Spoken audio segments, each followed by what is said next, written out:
Hey everyone, welcome to another mini vlog.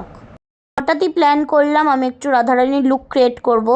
তার জন্য অনুষ্কাকে ডেকে নিয়েছিলাম একটু হেল্প করার জন্য। অ্যান্ড ও চলে এসেছিলো, মিষ্টি নিয়ে এসেছিলো আমার জন্য। তারপরে একটু আলতা পরিয়ে দিচ্ছিলো ও আমাকে, অ্যান্ড কলকাও করে দিচ্ছিলো একটু। ও বলল এরম ডিজাইন করলে ভালো লাগবে, তাই নিজে নিজেই করে দিচ্ছিলো সব। তারপরে ও এখানেও আমাকে কলকা আঁকিয়ে দিচ্ছিল। ও না থাকলে এই লুকটা আমি ক্রিয়েটই করতে পারতাম না। অ্যান্ড ও দেখাচ্ছিল ওর হাতে, আমি এগুলো করে চেক করছিলাম হচ্ছে কি না, সেটাই বলছিল।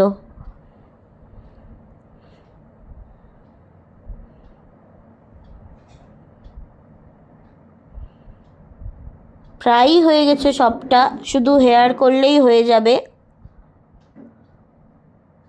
হাই গাইস, ওর মুখের কলকা আঁকাতে গিয়ে আমার হাতের কি অবস্থা। অ্যান্ড হয়ে গেল আমার লুক। তো তোমরা জানিও কমেন্টের মাধ্যমে কেমন লাগছে আমাকে দেখতে। তারপরে একটু কয়েকটা ফটো ভিডিও করে দিবে আমাকে, ভীষণই ভালো ছবি তুলে দেয় আমাকে। তারপরে এত গরম লাগছিল, ছাদে গিয়ে আমি হাওয়া খাচ্ছিলাম। অ্যান্ড তারপরে সব হয়ে গেল, অনেকটাই রাত হয়ে গেছিলো। ও চলে গেল বাড়িতে টাটা করে। তো আজকের মতো এতটাই, দেখা হচ্ছে নেক্সট